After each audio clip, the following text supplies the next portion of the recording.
नमस्कार दोस्तों, आप सभी का स्वागत करता हूं आपके अपने YouTube चैनल धर्म का ज्ञान पर। जैसा कि आप सभी जानते हैं कि सावन का पावन महीना चालू हो चुका है, तो आज की वीडियो में हम बात करेंगे सावन सोमवार की व्रत की कथा के बारे में। मान्यता है कि सावन सोमवार के दिन अगर व्रत रखकर इस कथा का पाठ किया जाए तो जातक की मनचाही मुराद पूरी हो जाती है। तो इसी के साथ चलिए दोस्तों इस वीडियो की शुरुआत करते हैं। श्रावण सोमवार की कथा के अनुसार अमरपुर नगर में एक धनी व्यापारी रहता था। दूर दूर तक उसका व्यापार फैला हुआ था। नगर में उस व्यापारी का सभी लोग मान सम्मान करते थे।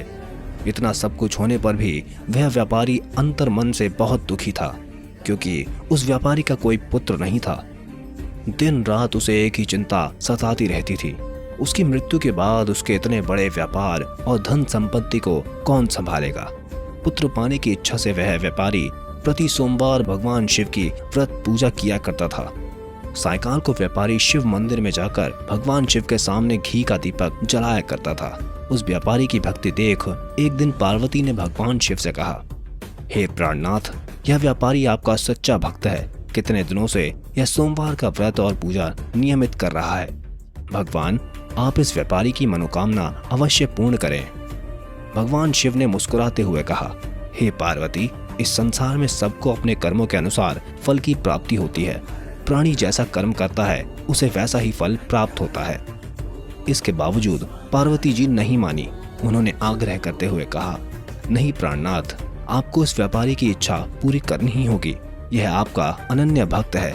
प्रति सोमवार आपका विधिवत व्रत रखता है और पूजा अर्चना के बाद आपको भोग लगाकर एक समय भोजन ग्रहण करता है। आपको इसे पुत्र प्राप्ति का वरदान देना ही होगा।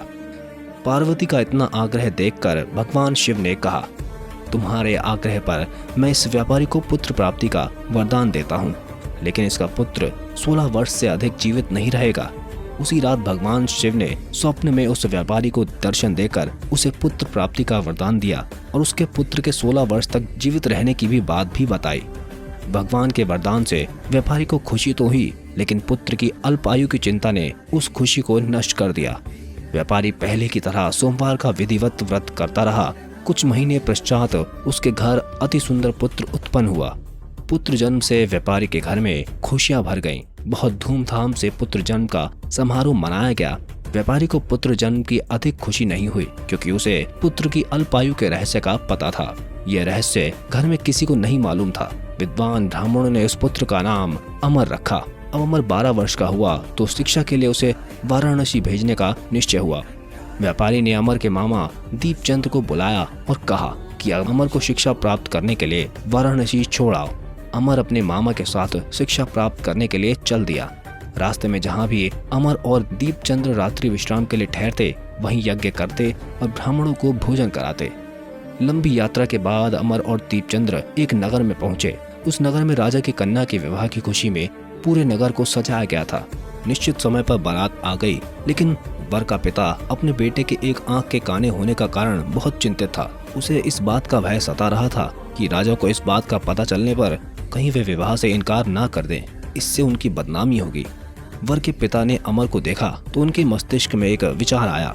उसने सोचा, क्यों ना इस लड़के को दूल्हा बनाकर राजकुमारी से विवाह करा दूं। विवाह के बाद इसको धन देकर विदा कर दूंगा और राजकुमारी को अपने नगर में ले जाऊंगा। वर के पिता ने इसी संबंध में अमर और दीपचंद से बात की। दीपचंद ने धन मिलने के लालच में वर के पिता की बात स्वीकार कर ली। अमर को दूल्हे के वस्त्र पहनाए गए। राजकुमारी चंद्र से विवाह करा दिया गया। राजा ने बहुत सा धन देकर राजकुमारी को विदा भी किया। अमर जब लौट रहा था तो सच नहीं छिपा सका और उसने राजकुमारी की ओढ़नी पर लिख दिया, राजकुमारी चंद्रिका, तुम्हारा विवाह तो मेरे साथ हुआ था। मैं तो वाराणसी में शिक्षा प्राप्त करने जा रहा हूँ। अब तुम्हें जिस नवयुवक की पत्नी बनना पड़ेगा वह काना है।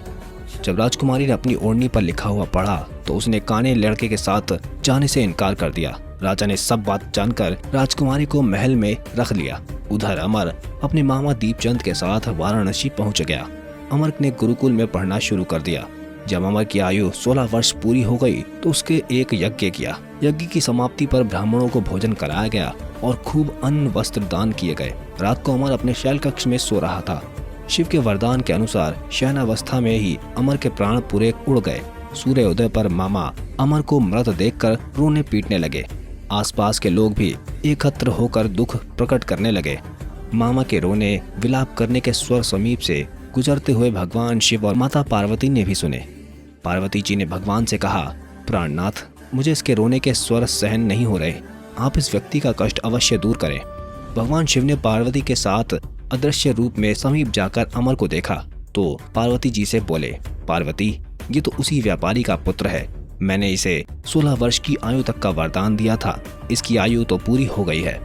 पार्वती जी ने फिर भगवान शिव से निवेदन किया, हे प्राणनाथ, आप इस लड़के को जीवित करें, नहीं तो इसके माता पिता पुत्र की मृत्यु के कारण रो रो कर अपने प्राणों का त्याग कर देंगे। इस लड़के का पिता तो आपका परम भक्त है, वर्षों से सोमवार का व्रत करते हुए आपको भोग लगा रहा है। पार्वती के आग्रह करने पर भगवान शिव ने उस लड़के को जीवित होने का वरदान दिया और कुछ ही पल में वह जीवित होकर उठ बैठा। शिक्षा समाप्त करके अमर मामा के साथ अपने नगर की ओर चल दिया। दोनों चलते हुए उसी नगर से पहुंचे जहां अमर का विवाह हुआ था। उस नगर में भी अमर ने यज्ञ का आयोजन किया। समीप से गुजरते हुए नगर के राजा ने यज्ञ का आयोजन देखा। राजा ने अमर को तुरंत पहचान लिया। यज्ञ समाप्त होने पर राजा अमर और उसके मामा को महल में ले गए और कुछ दिन उन्हें महल में रखकर बहुत सा धन वस्त्र देकर राजकुमारी के साथ विदा किया। दीपचंद्र ने नगर में पहुंचते ही एक दूत को घर भेजकर अपने आगमन की सूचना भेजी। अपने बेटे अमर के जीवित वापस लौटने की सूचना से व्यापारी बहुत प्रसन्न हुआ। अपने बेटे की विवाह का समाचार सुनकर पुत्र वधू राजकुमारी चंद्रिका को देखकर उसकी खुशी का ठिकाना न रहा। उसी रात भगवान शिव ने व्यापारी को स्वप्न में आकर कहा, हे श्रेष्ठी, मैंने तेरे सोमवार के व्रत करने और व्रत कथा सुनने से प्रसन्न होकर तेरे पुत्र को लंबी आयु प्रदान की है। व्यापारी बहुत प्रसन्न हुआ। सोमवार का व्रत करने से व्यापारी के घर में खुशियां लौट आई। शास्त्रों में लिखा गया है कि जो स्त्री पुरुष सोमवार का विधिवत व्रत करते हैं और व्रत कथा सुनते हैं, उनकी सभी इच्छाएं पूरी होती हैं। तो इसी के साथ इस वीडियो में इतना ही दोस्तों। हम आशा करते हैं आपको श्रावण सोमवार व्रत की कथा बहुत अच्छी लगी होगी। अगर आपने वीडियो यहाँ तक देख लिया है तो कृपया करके वीडियो को लाइक कर दीजिए और चैनल पर नए हैं तो चैनल को सब्सक्राइब करके बेल आइकन दबा दीजिए। हम आपसे फिर मिलेंगे ऐसी ही अगली वीडियो में। तब तक के लिए धन्यवाद।